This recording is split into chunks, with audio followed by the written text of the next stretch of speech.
सबसे पहला चैप्टर आता है अपना मैथ्स का वास्तविक संख्याएं। यूँ तो वास्तविक संख्या में बहुत सारे सवाल हैं, लेकिन हमें कितना करना है, आपका फर्स्ट चैप्टर है मैथ्स का, इसमें है रियल नंबर, और इसमें आपको जो ध्यान रखना है क्या क्या, उसमें आपको एक तो याद रखना है एलसीएम। आप ध्यान रखें बिल्कुल खाली, और नज़र रखें, एक क्विक रिवाइज कर रहे हैं अपन ए बी। दूसरा फॉर्मूला है आपके 2 power m into 5 power n, और तीसरा जो आता है आपके जरूरी वो a equal to B Q plus R. आपके इनके सवाल कैसे बनेंगे जो समझ लेना, बस आपको इनको ठीक से करके जाना है। एलसीएम में इंटू एस इक्वल टू, मतलब दो संख्याएं दे रखी होगी, आपको उन दोनों संख्याओं को गुणा करने पर क्या आना चाहिए, एलसीएम और एचसीएफ। ठीक है, तो सबसे बड़ा मतलब जो क्वेश्चन अगर बना तो इसी पर बनेगा। ठीक है, जिसमें आपके 1, 2, 3 और 4 है, तो 4 चीज़ें आपको ध्यान में रखनी। जैसे मान लो, मैं छोटी संख्या लेके बताता हूँ, मैं 5 और 10 और मान लो 50 कर लेता हूँ। ये तो हो गया आपके ए, ये हो गया बी, और अब आपको क्या करना है, इसको कैसे करना है, पहले आपको इसका निकालना है एलसीएम। ठीक है, मतलब एलसीएम आपको निकालना आता है, फिर निकालेंगे आप एचसीएफ, दोनों आ जाएंगे, आप यहाँ पुट कर देना, और वो क्या करेगा कि इसमें 4 में से कोई भी एक चीज छोड़ देगा, 3 देगा। ठीक है, जैसे दोनों संख्याएं दे दी, अब वो कहेगा कि एलसीएम दे दिया, कहेगा कि आप एचसीएफ ज्ञात करो। तो कैसे करोगे, एचसीएफ निकालने के लिए एलसीएम को अपॉन में भेज दो, इसके सीधा, कुछ भी नहीं करना आपको। ठीक है, ये तो एलसीएम अगर पूछा तो ये हो जाएगा a into B upon HCF, और अगर एचसीएफ पूछा तो ये a into B upon LCM हो जाएगा। मतलब ये इतना ध्यान रखना है। फिर जो इसी में अगला क्वेश्चन बनेगा वो बनेगा शांत अशांत वाला। तो ये पैटर्न किसके लिए, अगर ये हर किसी भी संख्या की हर कैसे, जैसे मान लो 31/50, ठीक है, ये 50 है। अब ये इसके लिए कहा जाए कि ये शांत है या अशांत। ठीक है, तो शांत के लिए हर जो है वो इस रूप में आनी चाहिए। तो आप देख लो, ये 50 क्या होता है, 2 इंटू 5 इंटू 5, तो 2 की पावर 1 और 5 की पावर 2। तो देख लो, ये 2 की पावर 1 मतलब 2 और 5 के रूप में आ गया ये। इसका मतलब ये क्या हुआ, शांत दशमलव। ठीक है, अगर ये 2 और 5 के अलावा और कोई संख्या आती है यहाँ पे तो वो अशांत हो जाती है। ये अपने को इसमें ध्यान रखना है। फिर दूसरी बात आती है इसमें जो ध्यान रखनी है, ये वाली a equal to B Q plus R. इसमें कुछ भी नहीं करना, वो डायरेक्ट पूछेगा आपको एचसीएफ, और वो कहेगा कि एचसीएफ ज्ञात करिए आप 10 और 50 का। तो आपको इसमें कुछ भी नहीं करना है, ये नाम बली विभाजन एल्गोरिथम नियम है, बहुत बड़ा नाम है, लेकिन करना कुछ नहीं है, आपको खाली इसमें 10 और 50 का एचसीएफ निकालना है। और वो तरीका आपको पता होगा कैसे निकालोगे। आप 10 का भाग लगा लें 50 में, कितनी बार गया, 5 बार 5 का, फिर तो ये 50 पूरा चला गया भाग, कुछ नहीं बचा। इसका मतलब आपका इसका एचसीएफ जो आएगा वो 10 ही हो गया। आगे से आगे ये तो भाग पूरा चला गया, नहीं जाता तो अपन क्या करते हैं, फिर यहाँ पर जो शेषफल बचता है इसका भाग आप फिर 10 में लगाते हैं, लेकिन शेषफल तो 0 बच गया तो भाग लगाना ही नहीं। ये हमारा a equal to B Q I. ठीक है, फिर दूसरे चैप्टर की बात हम करें, सेकंड चैप्टर जो आ रहा आपका, सेकंड चैप्टर में जो आपको ध्यान रखना है, सीधा वो बहुपद का है, और बहुपद px इक्वल टू होता है, ये दिमाग में रखें, इसके मूल जो होते हैं अल्फा बीटा, 0 शून्य भी कहते हैं अल्फा बीटा। तो इसमें एक तो ध्यान रखना आपको, alpha beta equal to -b/a और alpha beta equal to c/a। दो तो आपको ध्यान में रखना, ये मूलों का योग और मूलों का गुणनफल, शून्यकों का योग और शून्यकों का गुणनफल, ये ध्यान रखना बस इसमें। फिर इसमें जो बात आती है वो डायग्राम वाली बात, कि आपको पता लगाना है कि ये, अब आपको बताना है कि इसके कुल कितने शून्य के, तो डायरेक्ट आपको प्रश्न मिलेगा, इसका सीधा प्रश्न मिलेगा इसका। ये 1 नंबर किसी के जाना नहीं चाहिए। ठीक है, तो ये 1 2 3 4 5 बार काट रहा है, तो इसके शून्यकों की संख्या कितनी हुई? 5। तो ये ऐसे आपको ध्यान रखना होगा। फिर इसी में एक और चीज जो बनती है वो क्या बनती है, ये वह बहुपद ज्ञात करो जिसके शून्यक अल्फा और बीटा हो। तो अल्फा बीटा वाले बहुपद क्या हो जाएगा? वो हो जाएगा पी एक्स बराबर x square minus alpha plus beta x plus alpha beta.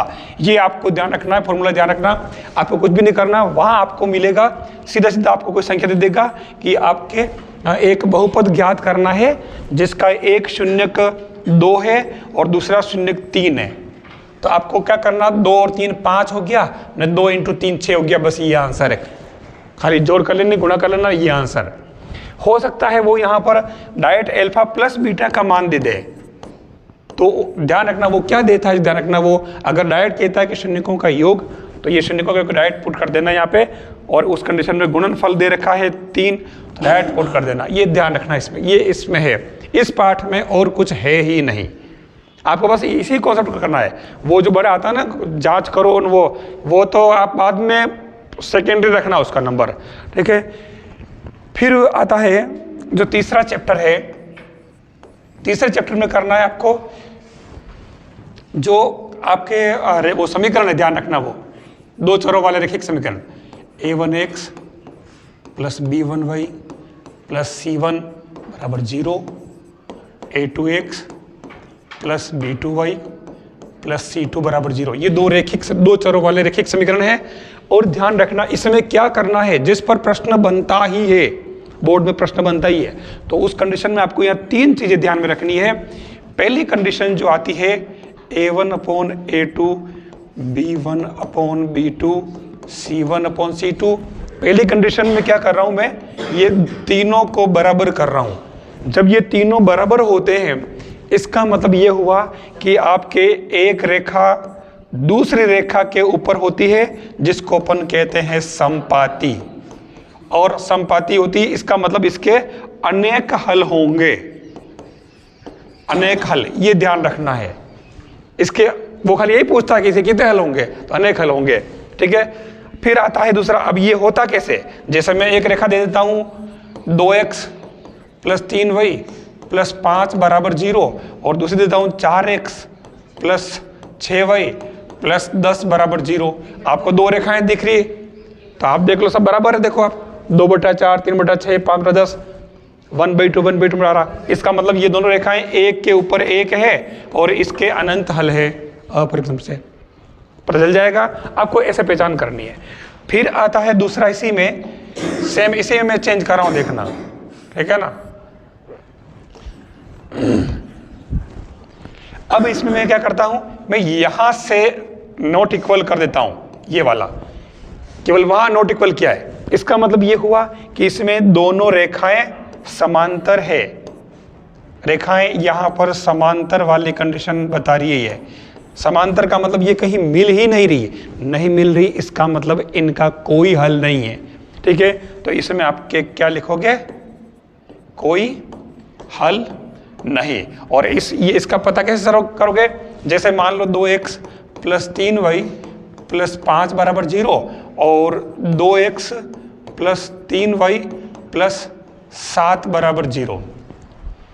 Change क्या है, चेंज क्या है, इसमें खाली ये C वाला पोर्शन जो है वो अलग है, बाकी ये पोर्शन सेम है। देख लो आप, कोई जरूरी नहीं सेम हो। यहाँ वो अगर मान लो ये इसमें यहाँ 4 भी दे देना, यहाँ मान लो 6 दे दे, तो भी इसको सेम माना जाएगा, क्योंकि देखो ना 2/4 3/6 हाफ हाफ हो रहा है ना। खाली ये पोर्शन अलग है, इसका मतलब वो रेखाएं दोनों समांतर है। फिर आता है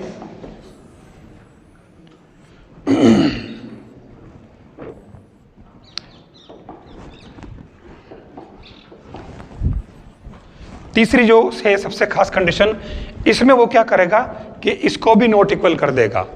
जब कभी इसको नॉट इक्वल कर दे, इस पर फर्क नहीं पड़ेगा इसको इक्वल करे या न करे या कुछ भी, यहां नॉट इक्वल है, इसका मतलब there is most important condition, जो लाइनें हैं एक दूसरे को काटेगी। ठीक है, और ये एक बिंदु पे काटेगी, यानी इसको कहेंगे प्रतिच्छेद करना।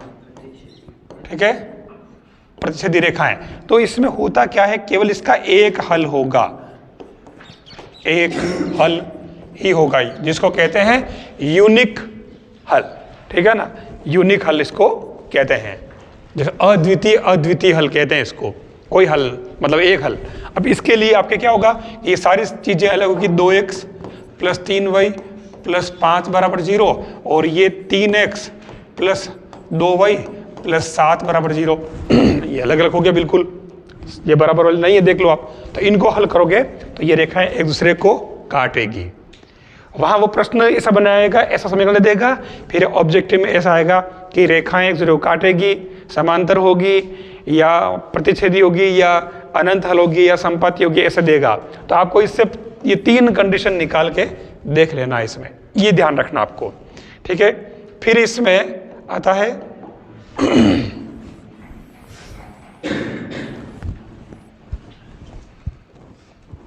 जैसे एक काम करें, मतलब इसमें वो क्या करेगा, एक तो ये हो गया, एक आपको इसमें जो सवाल, जो एक एक नंबर के सिंपल सवाल आते हैं, जैसे इसने कहा कि 2x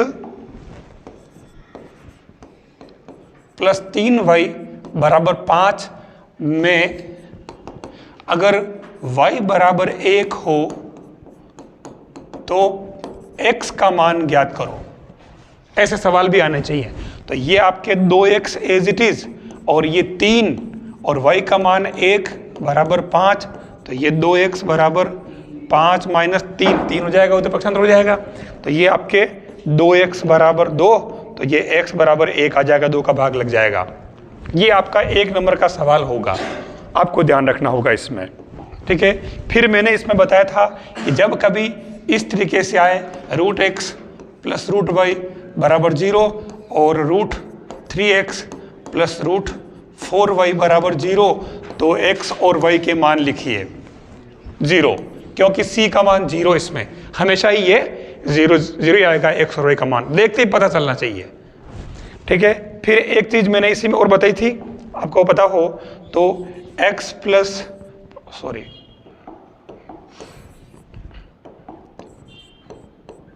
= 7 और x - y = 5, इससे x और y का मान निकालना। मैंने डायरेक्ट कहा था कि दोनों को जोड़ के आधा कर लो, तो 7 और 5 12, 12 का आधा 6, तो x का मान 6 और y का मान घटा के आधा कर लो, 7 में से 5 गया, 2 बचे, 2 का आधा 1। ये आपका एक नंबर आपकी जेब में। ठीक है, ये आपको इसमें ध्यान रखना होगा। फिर बात आती है, इस पाठ में बस खाली यही है, बड़े जो सवाल है मतलब वो एक जो ग्राफ वाला आता है, वो ग्राफ वाला सिस्टम आप सबको आना चाहिए। ठीक, 4th चैप्टर आता है द्विघात समीकरण। ठीक है, और द्विघात समीकरण में आपको ध्यान क्या रखना है, जो मानक समीकरण है ax² + bx + c = 0, ये मानक समीकरण है। और सबसे पहला काम ये याद रखना इसमें, इसको हल करने का सूत्र, जिसको हम कहते हैं श्रीधराचार्य सूत्र, द्विघातीय सूत्र भी कहते हैं। तो ये होता है x = -b + -√b² - 4ac/2a। ये फॉर्मूला याद कर लेना। इससे आपके क्या होगा कि आपका जो भी इक्वेशन आएगा, जैसे मान लो आया x + 1/x = 1। ठीक है, तो अब आपको इसको हल करना है, भले इसको 1 करो, भले 4 कर दो, कोई फर्क नहीं पड़ेगा। तो अब इसको हल करना है, तो इसके लिए क्या करोगे, आपको पहले इसको इस फॉर्म में लाना पड़ेगा। ठीक है, और इसके लिए क्या करोगे, आप पहले इसका एलसीएम लो, तो ये x² + 1/x = 4। ठीक है, x चला जाएगा उधर, तो ये क्या बना, x² + 1 = 4x, then x² - 4x + 1 = 0। आप देखो, ये a हो गया आपके 1, ठीक है, b हो गया आपके -4 और c हो गया आपके 1। ये वैल्यू आप यहाँ पुट करें और इसके मूल निकाल लें। मूल कहें, शून्य कहें, जीरोस कहें, सब एक ही बात है। ठीक है, एक तो इसमें ध्यान रखना ये। दूसरी बात आती है इसके अंदर मेन जो 3 कंडीशन आती है, मूलों की प्रकृति,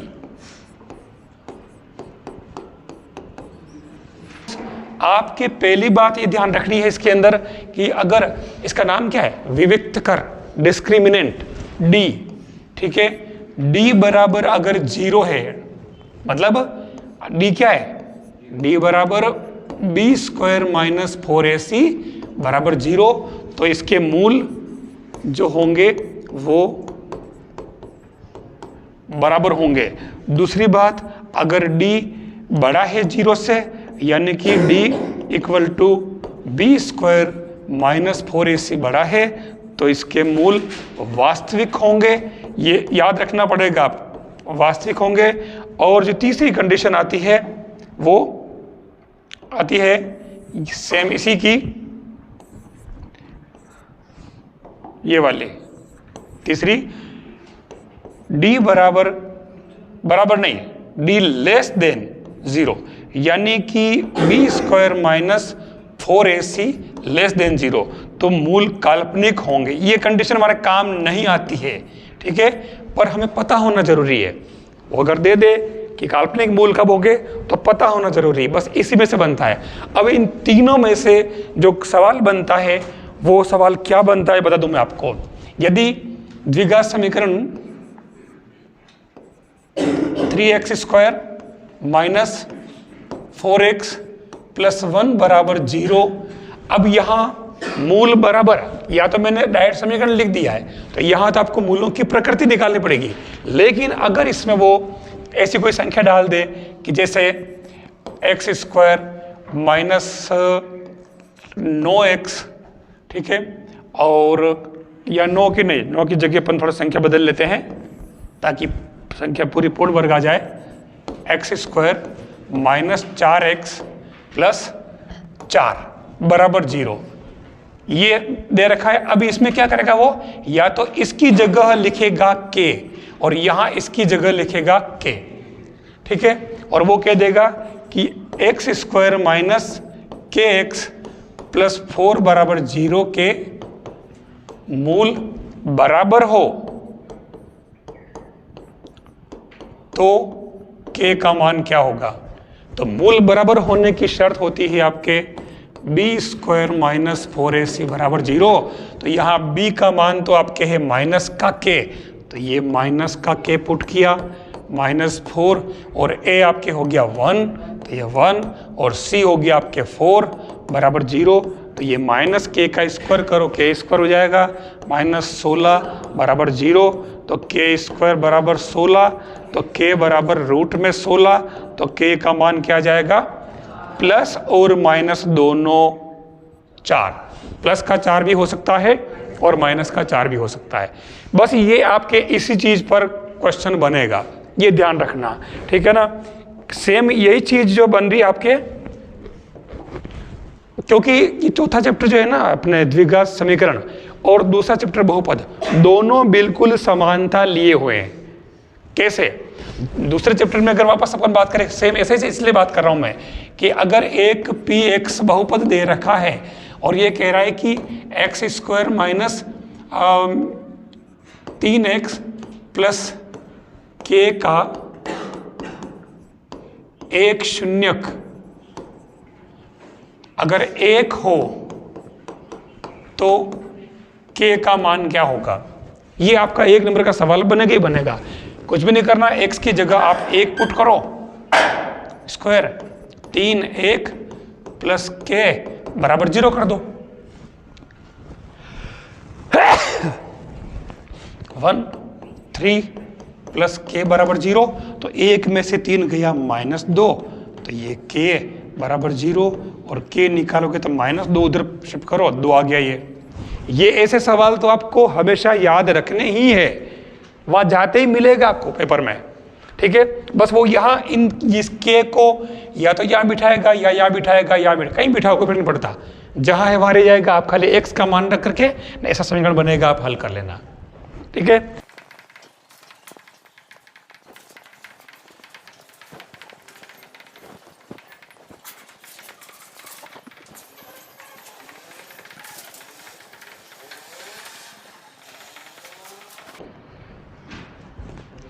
सेम वैसे ही है, बस खाली आपको k का मान निकालना है तो वो उसमें वैल्यू पुट कर लो, ये आपका हो जाएगा सवाल ए पी का। और इसमें जो सवाल बनेगा वही बता रहा हूँ मैं, लेकिन आपको इसमें सबसे पहली बात जो फॉर्मूले हैं आपको ये पता हो, ए प्लस डी, ए प्लस 2d, ये इसका मानक रूप है। दूसरा आपके nवा पद ज्ञात करने का सूत्र an equal to A plus N minus 1 into D है।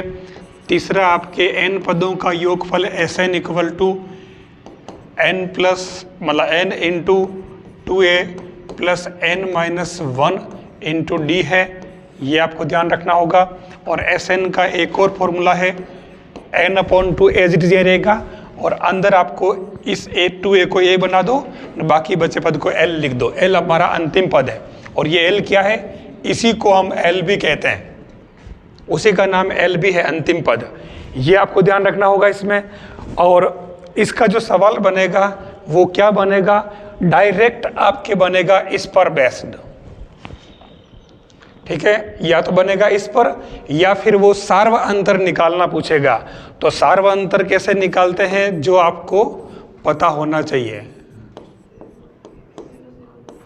सार्व अंतर डी निकालते हैं आपको a2 माइनस a1 करके।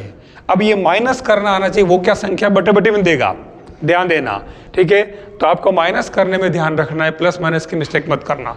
एक तो सार्व अंतर निकालना आपको आ जाए, प्रथम पद तो कोई भी लिख लेगा, देखते ही मिल जाएगा फर्स्ट टर्म तो, ठीक है। और एक जो आता है वो कुछ डायरेक्ट मतलब कहेगा कि एक AP है और वो है 2, 7, 12 का 20वां पद ज्ञात कीजिए, ठीक है। सिंपल सा सवाल आएगा बिल्कुल, एक ऐसा सवाल तो मिलेगा ही मिलेगा।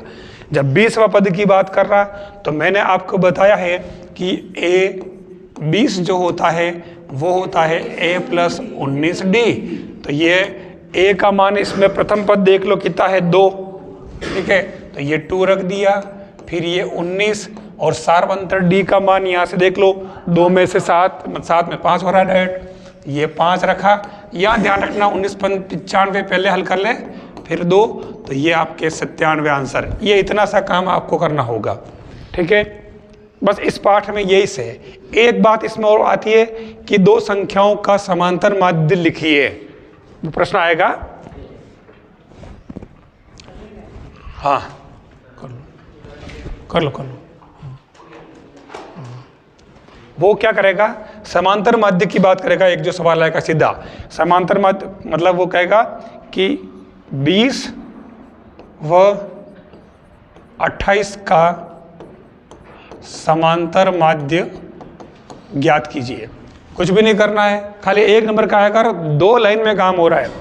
20 और 28 को जोड़ो तो ये 20 प्लस 28 और आधा करो तो ये कितना हो गया, 48 बटा 2, तो ये 24 इसका समांतर माध्य। समांतर माध्य मतलब दोनों को जोड़ के आधा करना, ठीक है। इस पाठ में से प्रश्न बनना, या तो कोई पद पूछेगा A15, A10, A16 ऐसे, हाँ समांतर माध्य ज्ञात करो, अरिथमेटिक मीन बोलते हैं उसको।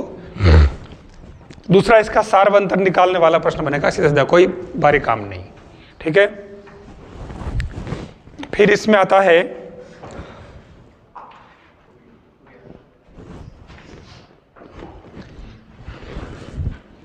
सिक्स चैप्टर में मैंने कहा ज़्यादा कुछ करने की जरूरत नहीं है, आपको 2 चीज़ पकड़ लेनी इसके अंदर। सबसे पहले इसमें आएगा आपके जो मेन काम कीजिए, वही बता रहा हूं मैं आपको। हाँ ये लो आ जाएगा, ठीक रहेगा इसमें। आपको ध्यान रखना इसमें जो आपका एक त्रिभुज बनता है, इस त्रिभुज में डायरेक्ट जो प्रश्न बनेगा, डायरेक्ट बता रहा हूं मैं, यहीं से प्रश्न बनेगा आपके, ठीक है। ABC और इसमें एक भुजा इसके समांतर होगी कोई भी D और E, ठीक है। इसमें साफ लिखा होगा कि BC समांतर DE, भले ये आगे पीछे हो सकता है। तो इसमें आपको एक कंडीशन तो आ गई है, फिर आपको इसमें लिखना है कि भुजा AD बटा DB, AD बटा DB और AE बटा EC भले आप ये भी कर सकते हो, पूरी दूरी बटा आधी दूरी इक्वल टू पूरी दूरी बटा आधी दूरी, ठीक है। और इनको आगे पीछे भी कर सकते हो, आप कैसे भी ले सकते हो। तो ये ऐसे ही इसको कहते हैं, मतलब वो अनुपात वाले, इसको ये आधारभूत आनुपातिकता प्रमेय कहलाती है, ठीक है। कुछ नहीं, इसमें क्या करेगा, इसमें ये 2 दे रखा है, ये 3 दे रखा है, ये x दे रखा है और ये आपके दे रखा है मान लो 6, ठीक है। तो अब आपके ये कंडीशन उसमें साफ दे रखी होगी, ये शर्त लिखी होगी, या उसमें ध्यान देना, ये कहेगा कि आप x का मान ज्ञात करो। तो अब क्या करना है, ये सब मान दे रखे होंगे वहां चित्र में, आपको करना 2/3 बराबर x बटा 6। ये आपको तुरंत वहां दिमाग में आ जाना चाहिए, ठीक है। बस आप वज्र गुणा कर लो, तो ये 3 इंटू एक्स बराबर 2 इंटू 6, तो ये x बराबर 12/3, ये 4 आंसर। ये इतना सा काम करना है आपको। फिर जो हमारा कहलाता है 2D वाला, ठीक है, निर्देशांक ज्यामिति। तो निर्देशांक ज्यामिति में अगर आप करोगे तो सबसे पहले डायरेक्ट आप बात करना इस चीज पर A और B, और दूरी सूत्र को अच्छी तरह से यूज करना आपको आ जाना चाहिए। दूरी सूत्र को ठीक से कर लिया, मतलब आपने आराम से उसमें से 1-2 नंबर ले लिए, x1 y1, ठीक है। तो ये दूरी आपकी हो जाएगी AB बराबर x2 माइनस x1। ये लगभग सबको याद भी है और आप कर भी लेते हो, ठीक है। पर ये प्रॉब्लम यही है कि वहाँ हल करने में मिस्टेक नहीं हो जाए, ठीक है। इसका बहुत सारे सवाल करके देख लेना, प्लस माइनस में सब लेकर के। एक तो आपको ये ध्यान रखना है, और दूसरा इसमें आता है मध्य बिंदु सूत्र। ये और मध्य बिंदु सूत्र जो होता है, ये आप भले इसे का ही ले लो, तो ये इसमें अगर मैं m लिख दूं तो मध्य बिंदु इसका हो जाएगा m के निर्देशांक x y। तो आपको x का मान तो निकालना है, तो ये x1 प्लस x2/2 और y1 प्लस y2/2, ठीक है। ये आपके किसका, y का हो जाएगा। अब इसमें जो सवाल बना है, मैं आपको बता रहा हूं, एक इसमें अक्सर जो सवाल पूछा गया है इस पर, ये आपको समझ में आ गया क्या, मध्य बिंदु वाला। इसमें जो सवाल बना है वो ऐसे बना है कि एक वृत्त है, ध्यान देना, और इस वृत्त के व्यास के सिरे, ये इसका O है, व्यास के सिरे 3, 4 और B यहाँ 5, 2 हो, तो वृत्त के केंद्र के निर्देशांक क्या होंगे। एक वृत्त दे रखा है, वृत्त के ये व्यास है, व्यास के सिरे A और B 3, 4 और 5, 2 हो, तो वृत्त के केंद्र के निर्देशांक ज्ञात कीजिए। ये प्रश्न पूछा गया है। अगर आपको पता हो तो इसका केंद्र क्या, इन दोनों का मध्य बिंदु है कि नहीं है। ये भी त्रिज्या है, O भी, ए ओ भी त्रिज्या है, तो O इसका मध्य बिंदु हुआ कि नहीं हुआ। तो एक तरह से O के निर्देशांक जो होंगे वो क्या होंगे, मध्य बिंदु सूत्र से होगा x1 plus x2/2 y1 plus y2/2। तो इसमें आप O 3 और 5 बटा 2 और 4 प्लस 2/2, तो 8/2, यानी कि ये हो जाएगा 4 और 4 2 6, तो ये 3। आया समझ में। मध्य बिंदु पर जो सवाल पूछा गया मोस्टली एक तो पूछा गया है ये वाला, ठीक है। फिर मैं चेंज कर रहा हूं, इसमें एक और कौन सा पूछा, जो बता दूं, करूं। फिर इसमें पूछा है कि एक रेखाखंड AB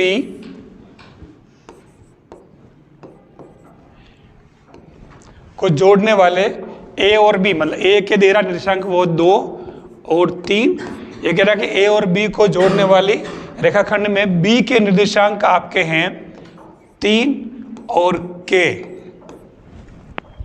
तथा इसका मध्य बिंदु जो M है इसके निर्देशांक आपके 4 और 5 है। तो K का मान क्या होगा? अब इसमें आपके जो रिलेशन है वो क्या है देख लो।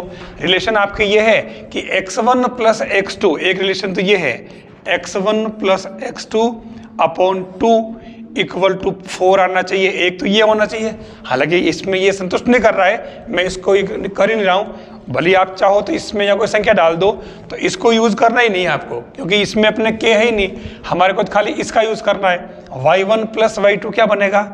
ये y1 प्लस y2 अपॉन 2, तो इक्वल टू क्या आना चाहिए? 5 आना चाहिए कि नहीं आना चाहिए?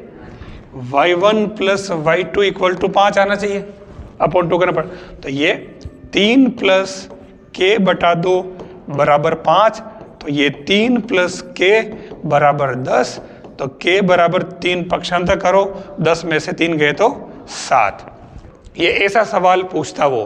कितनी बार तो क्या करता कि दोनों यहाँ पे इसके भी मतलब वो दे देता कि आप यहाँ इसके एक्स वाई है, ठीक है, तो आपके एक्स वाई के मान क्या होंगे? तो भी यही तरीका होगा। अगर ये एक्स वाई के पूछे तो क्या करोगे? जैसे इसने मान लो इसने एक्स वाई पूछ लिया, ठीक है, ये एज इट इज है, मान लो ये ऐसे रहने दो। अब ये कह रहा है कि एक्स वाई निकालो, तो क्या होगा? ये आपके 2 plus X upon 2 equal to कितना होगा? 4। x1 plus x2 upon 2 equal to ये आता है। ऐसे ही y1 प्लस y2, ये y है, अपॉन 2 इक्वल टू आता है 5। अब आप इसको हल कर लें, तो ये 2 प्लस एक्स इक्वल टू 8, तो ये x इक्वल टू 2 पक्षांतर किया तो ये 6 आ गया, और इधर आपके 3 प्लस y बराबर 10, तो y बराबर 10 में से 3 गए तो 7। ये x और y के मान आ गए। ये कॉन्सेप्ट आप मध्य बिंदु वाला ठीक से करके जाना, इसमें ये आता है, ठीक है। फिर इसमें आता है वो अपने इसका वो सेक्शन फार्मूला है ना, विभाजन सूत्र, तो वो वाला प्रश्न अगर आया तो वो बड़े में आएगा, उसको आप उस बड़े वाले में प्रिपेयर करके जाएं। इसी में जो आता है ये आता है बिंदु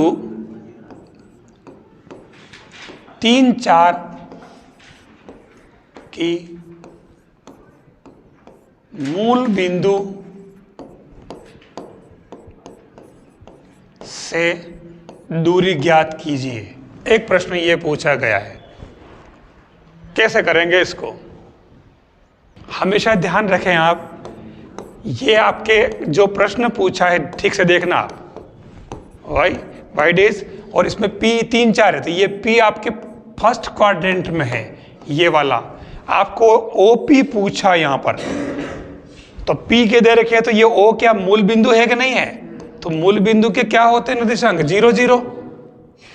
अब तो आगे ना दोनों देख लो आप, अब लगा लो ये मूल बिंदु से दूरी, तो ये x2 minus x1 whole square, y2 minus y1 whole square root, तो ये 9 प्लस 16 रूट बराबर 25, तो ये 5 आ रहा आंसर। मूल बिंदु दे रखा है इसमें, ध्यान रखना, तो मूल बिंदु 0, 0 है इसमें, ऐसा प्रश्न पूछा गया है, ध्यान रखना, ठीक है।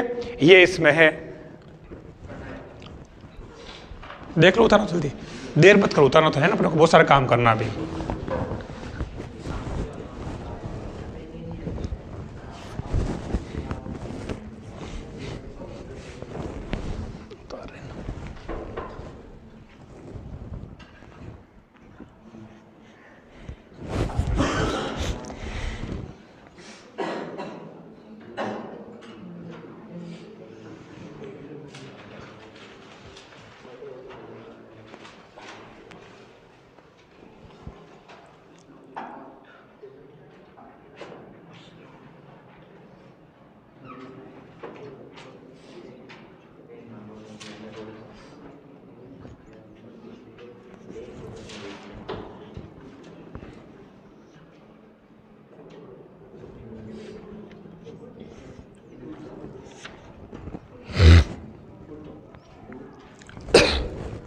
बताओ।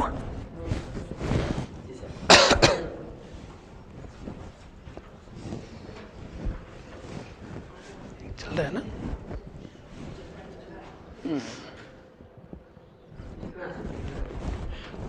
हाँ, आगे बढ़ूं। जिसे 9th चैप्टर, ध्यान देना, इसमें सीधी सीधी बात देखो, टेबल याद करनी पड़ेगी आपको, ठीक है। टावर के, मीनार के, पोल के, इनके सवाल है इसमें, ठीक है। जब कभी इसमें आता है, इसमें हम लंब बोलते हैं और इसको आधार बोलते हैं, इसको कर्ण बोलते हैं। लेकिन इस चैप्टर में हम इसको बोलेंगे ऊंचाई, इसको बोलेंगे आधार से दूरी, और ये सीधी दूरी कही जाएगी, सीधी दूरी, ठीक है ना। जैसे एक एरोप्लेन यहां से उड़ के गया, ठीक है, इस तरीके से ये जैसे जा रहा है, तो ये यहां से गया।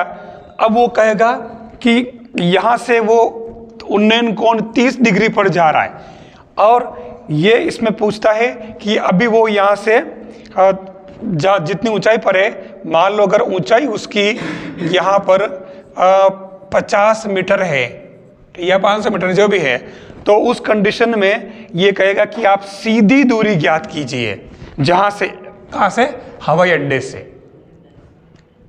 तो सीधी दूरी में आपके अभी ये क्या बन रहा है, देखो कर्ण बन रहा है, कर्ण बन रहा है, इधर ये आपके 50 है, तो सीधी दूरी अगर आप इसको x लिखोगे, तो अब यहां पर देखो ये एंगल 30 डिग्री है, ध्यान देना, और ये 50 डिग्री की ऊंचाई। तो आपके जो ज्ञात करना है कर्ण और लंब, इनमें ये किसका होता है, साइन का।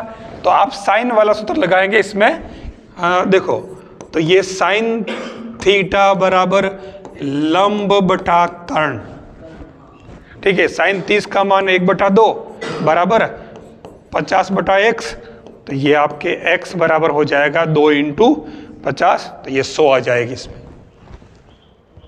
ऐसे ध्यान रखना है। कुल मिलाकर के आपके पास में सीधी दूरी है, सीधी दूरी तो मतलब बहुत रेयर केस में जब एयरप्लेन वाले मामले में आती है, क्योंकि वो इस तरीके से उड़ता, हो सीधा ऊपर तो जाता ही नहीं वो, इसलिए, है ना। तो ये ध्यान रखना, और या फिर वो इधर ये पूछ सकता है, ठीक है। फिर तो इसमें आपको ध्यान रखना ये, अब इसमें जैसे इसने मान लो के दिया, ये आपका समकोण त्रिभुज, और ये आपके, इसने कहा कि चलो एंगल ऑफ एलिवेशन थीटा ही है, और इसकी ऊंचाई मान लो अगर ये कह रहा है ज्ञात करनी है, और आधार से दूरी जो है वो 20 मीटर है, ठीक है। तो अब इसकी बारे इसने क्या पूछा है, ऊंचाई पूछी है, ठीक है। ध्यान देना, कर्ण से कोई काम नहीं है, ठीक है। तो लंब और आधार से काम है। अब लंब और आधार किस में आता है, टेन, तो आप टेन वाला लगा दे फॉर्मूला डायरेक्ट, तो ये टेन थीटा बराबर लंब बटा आधार, ठीक है। तो ये आपके टेन थीटा कितना आपके 30 है, तो ये h बटा 20, और टेन 30 का मान कितना होता है 1/√3, और ये h बटा 20, तो ये आपके h बराबर आ जाएगा 20/√3। अच्छा, इस पाठ में एक दो चीजें और भी है, ध्यान से देखना। एक तो आपको √2 का मान हमेशा 1.414 याद रखना है, और एक √3 का मान 1.732 याद रखना है, ठीक है। आप एग्जाम में अगर इसको यहां ला के छोड़ देंगे तो भी आपके करेक्ट है। रूट का मान 1.732 नहीं निकाल करके, क्योंकि ये इसमें आप उलझ जाओगे फालतू, तो आप रूट में उसको पढ़ा रहने देना, ठीक है ना, आपको नंबर मिल जाएंगे, ठीक है। फिर इसमें एक आता है ये वाला, सबसे इंपॉर्टेंट कॉन्सेप्ट है इसका, ध्यान देना। वो ये है, जैसे ये कोई टावर है जिसकी ऊंचाई PQ है और आधार से दूरी इसकी QR है, और ये कह रहा है कि इसकी जो टावर है, इस टावर की ऊंचाई इसकी छाया के बराबर है। बहुत ही इंपॉर्टेंट पार्ट, प्रश्न कह रहा है ऊंचाई बराबर उसकी छाया, ठीक है। तो ये सूर्य का उन्नतांश कोण ज्ञात कीजिए। जब कभी ये दोनों बराबर होते हैं तो आंखें बंद करके आप थीटा बराबर 45 डिग्री लिख देना। बनेगा प्रश्न ये। अगर ये नहीं बना तो इसी का सगा भाई दूसरा बन जाएगा।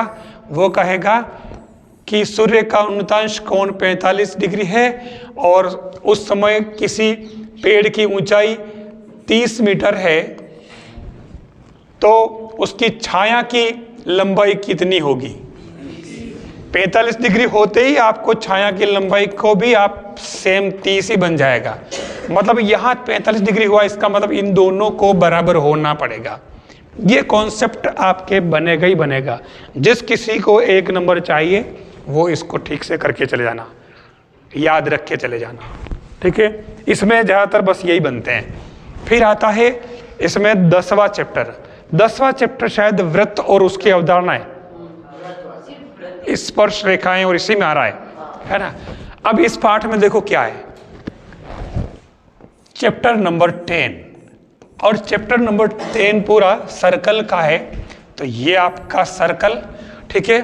अब इस सर्कल में ध्यान देना है सेंटर, और ये इसमें जो जरूरी कॉन्सेप्ट है वो है आपके इसमें स्पर्श रेखाएं, ठीक है। तो इस पर आता क्या है?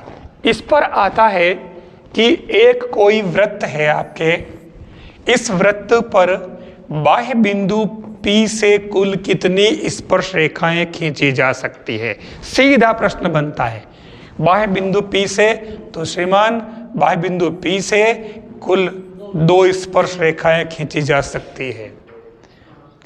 दूसरा प्रश्न बनता है कि इसकी स्पर्श रेखाओं PA और PB है, और अगर PA की लंबाई 3 सेंटीमीटर है तो PB कितनी लंबी होगी?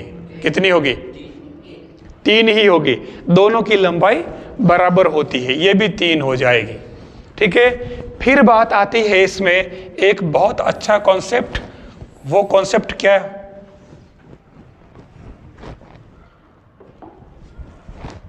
ये कौन सी रेखा बन गई थी जब मैंने मिटाया? वो स्पर्श रेखा नहीं थी, ये तो स्पर्श रेखा बन गई। अभी मैंने मिटाया उसको, और उस रेखा का नाम क्या है? छेदन रेखा हो गई, प्रसिद्ध रेखा हो गई, ठीक है ना। इसलिए मैंने इसको अब की बार देखता हूँ, हो गया सही, ठीक है। अब इसमें जो सबसे बड़ा, एक तो ये हो गया कि 2 स्पर्श रेखाएं, दोनों की लंबाई बराबर। सेम मैंने वही चीज यहाँ पे भी ली है। मैं इसको नाम दे देता हूँ P, और ये आपके चलो A और B, ठीक है। इसमें ध्यान क्या रखना है, इसका जो सवाल बनेगा वो ये बनेगा कि आपको यहां पर इसकी ये खींच लेनी है और इधर भी ये बना लेनी है। मतलब ये कह रहा है कि जो वृत्त है, इस वृत्त पर जो स्पर्श रेखा होती है वो स्पर्श रेखा हमेशा त्रिज्या पर लंब होती है, हमेशा 90 डिग्री होती है, हमेशा फिक्स है। स्पर्श रेखा चाहे आप भली इधर खींचो तो त्रिज्या इसकी ये हो जाएगी, तो ये आपके 90 डिग्री ही आएगा। ये कॉन्सेप्ट ध्यान में रखना है, ठीक है। तो अब इसमें हमारे पास एक चतुर्भुज बन रहा है। मैं मेन मुद्दे पे आ रहा हूं। मैं जो सवाल बनता है, बनता नहीं है, बनता ही है, इतना बता रहा हूं। और सबसे सरल काम है एकदम। इसमें क्या है कि आपको पता चल गया कि ये 90 डिग्री, ये 90 डिग्री। अब आपका जो चतुर्भुज बना है, चतुर्भुज के चारों कोणों का योग 360 डिग्री होता है। तो 2 कोण तो आपको पहले से ही पता है। ये कहे कि अगर ये वाला कोण 60 डिग्री है तो ये कोण कितना होगा आप ज्ञात करें। तो तीनों को जोड़ करके 360 में से घटा लेना, ये आ जाएगा। क्लियर? ठीक है। तरीका दिमाग में रखो कि करना क्या है, जोड़ बाकी तो आप वहां कर लोगे। अगर मैं इसी में थोड़ा चेंज कर लेता हूं, सपोज ये हो गया, सेम डायग्राम वैसे ही बन गया। अब की बार मैं कह रहा हूं कि ये वाला कोण अगर 120 डिग्री है तो ये कोण कितना होगा, ये 90 डिग्री, ये 90 डिग्री, ये आपके 120 है। तो अब की बार ये पूछ लिया, काम वही करना है, वो सेम वही, बस वही सवाल लिखा है मैंने। अब की बार इधर ये दे दिया, उधर बाकी था, यहाँ मैंने ये दे दिया और इधर वाला ज्ञात करना। ठीक है, वही सवाल रखा है। और अक्सर ये 60 और 120 वाला ही पूछा जाता है, संख्या तक नहीं बदली जाती है। ठीक है, क्लियर हो गया है कॉन्सेप्ट? ध्यान देना। फिर इसी में जो बात आती है वो ये आती है, जैसे ये है,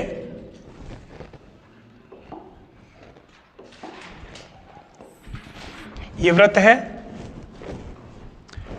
इस व्रत में मैं जो बता रहा था, हाँ ये वाली बात, मैं इसको वेल्डिंग कर देता हूं। जो छेदन से क्या बन गई? स्पर्श रेखा। ठीक है, ये इधर से भी कर दी। अब इसमें एक बात और वो लेता है कि ये तो था आपके समकोण, जो है ना, ये समकोण है दोनों। ठीक है, बन रहा है चतुर्भुज।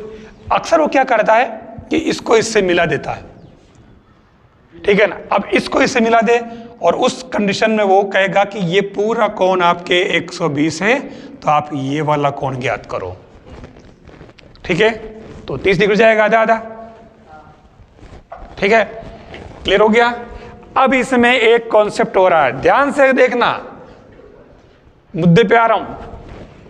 इसमें जो चतुर्भुज था वो किस में बदल गया? पूरा बोलिए, समकोण त्रिभुज में बदल गया। दिख रहा है समकोण त्रिभुज? ये 90 डिग्री है, तो ये एक तरह से ये कौन सी भुजा हुई? ये कौन सी भुजा हुई? कर्ण हुआ कि नहीं हुआ? ये कर्ण हो गया। इनको आपको जो अच्छा लगे वो मान लो लंब और आधार में इंटरचेंज कर सकते हैं, मैंने कहा। ठीक है, अब प्रश्न बनता है कि एक वृत्त, प्रश्न में देखो, डायरेक्ट लिखता हूं मैं, एक वृत्त की त्रिज्या 3 सेमी व उसकी बाह्य बिंदु P से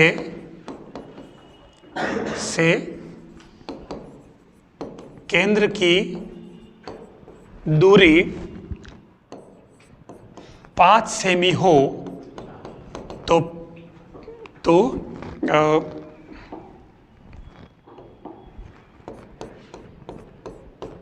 P से स्पर्श रेखा की लंबाई ज्ञात करो। वही तो सिस्टम है, ये वृत्त। ठीक है, ये आपके स्पर्श रेखा है। ठीक है, और इसने कहा कि ये O है, तो ये लंबाई दे रखी है आपके कितनी? 5, त्रिज्या 3 सेमी है, और स्पर्श रेखा की लंबाई पूछी है। हमने आखिर किया क्या है? हमने तो आधार ज्ञात किया उसका। तो देखो आगे ना, समकोण त्रिभुज, वही पाइथागोरन ट्रिप्लेट 3, 4, 5 वाला। तो ये प्रश्न बनता है, तो जो काम हमने 8वें पार्ट में किया वो यहाँ वापस काम आ गया। क्लियर?